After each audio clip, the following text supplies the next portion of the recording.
All right, you heard the name Mr. Corbell there. You were name dropped. There he is. Let's bring in UFO documentary filmmaker Jeremy Corbell. This is your specialty. You've been working on this for years now. Thank you for being with us today on such a big day. This is for you.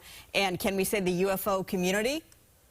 Absolutely, the UFO community, yeah. Okay, so what is the biggest revelation you think from today's hearings? First of all, UFOs are not a matter of belief.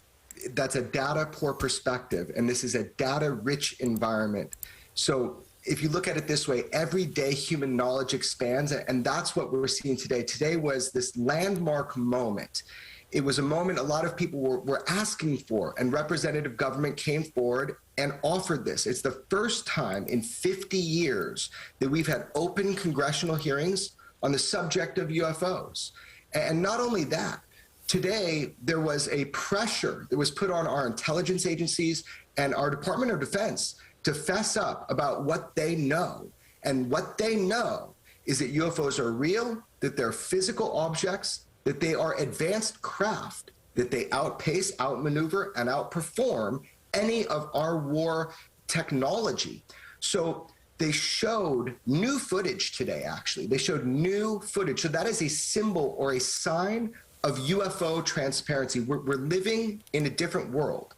We're now living in a world, your children are going to grow up, and the UFO mystery, the scientific community is going to look at this. Today showed that the American people want the truth and that our representative government is fighting for us. They're going to bat. So there was both open testimony, then there was behind-the-scenes classified testimony.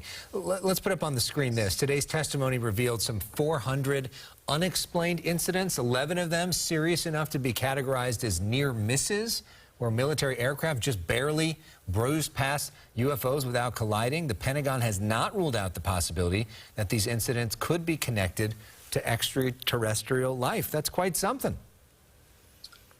Right, and so you mentioned, and it's really interesting, the closed testimony. So because this is a national security issue, because we have machines of unknown origin with extreme capability, we've ruled out that it's our black technology, our dark secret technology, and additionally, it's ruled out to a high degree that this is any other technological nation that we know of. So that is a national security issue. If we don't know who's operating these craft, who made them, where are they from, and then also what the intent is. So the closed door briefing, that's where the things that would be a problem for national security to speak about had to be done. However, I am highly hopeful that this is the beginning, this is the start. There will be, mark my words, there will be more open congressional briefings, and they will bring in people who directly engaged these UFOs for the United States military, possibly even fired upon them. Well, we're putting up there on the screen right now, the screen, stigma has gotten in the way of good intelligence because not everyone believes. So you started off this interview saying that this isn't a matter of belief, but you certainly know that there are still the non-believers. There are skeptics out there. So how do you change that? And one of the things is, why haven't more pilots come forward? So that's the thing. They have, like, I could be skeptical of bacteria until I get a microscope. And here's the deal. Our technology is becoming so sophisticated. It's not just somebody saying, like a pilot saying they saw it. It's tracked on ground radar, air radar, collective AI, artificial intelligence radar that connects all the pilots together. It's on thermal imagery, it's on infrared, it's on normal photos. So you've got all this corroborative video evidence. And this is some of what I released with my mentor in journalism, George Knapp. We did that just about a year ago, and that's kind of what they were talking about in these hearings. And to your point, it was stated by Representative Carson, when he put this together, he's my new hero. He said, we want to reduce stigma. That's what this hearing is about. Now, why did he say that?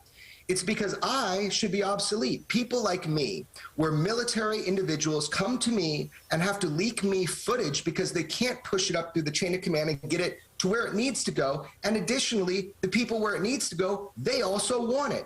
So if I do my job right, I'll be out of a job because that line directly of information that should be healed. You know, that should be put back together so we can work as a single unit. Now, the other aspect of the hearing was what you said. Secrecy, it can serve as an obstacle for solving this UFO mystery. Okay, well, you've certainly done your job well because you have a lot of people who follow you. So tell our viewers why they should follow you on Twitter and Instagram. Well, actually, that's where I have dropped all of the new UFO footage. When I obtain it, I vet it, I make sure it's not a problem with national security. I drop it on my Instagram and my Twitter. So I would follow it because that is the way you're going to see it first. And it's everything's at Jeremy Corbell. And the website is extraordinarybeliefs.com. Jeremy, congratulations on a big day. And you've got quite the impressive safe behind you, by the way. You know, all good secrets, they're kept under lock and key. But I do want to say it was everybody. It was UFO Twitter. It was George Knapp. It was Lou Elizondo. All these people, UFO Twitter, the masses came together and said, we want to know the truth. And that's what we've begun today. All right. Well, thank you for coming on our air and helping us make sense of all of this today.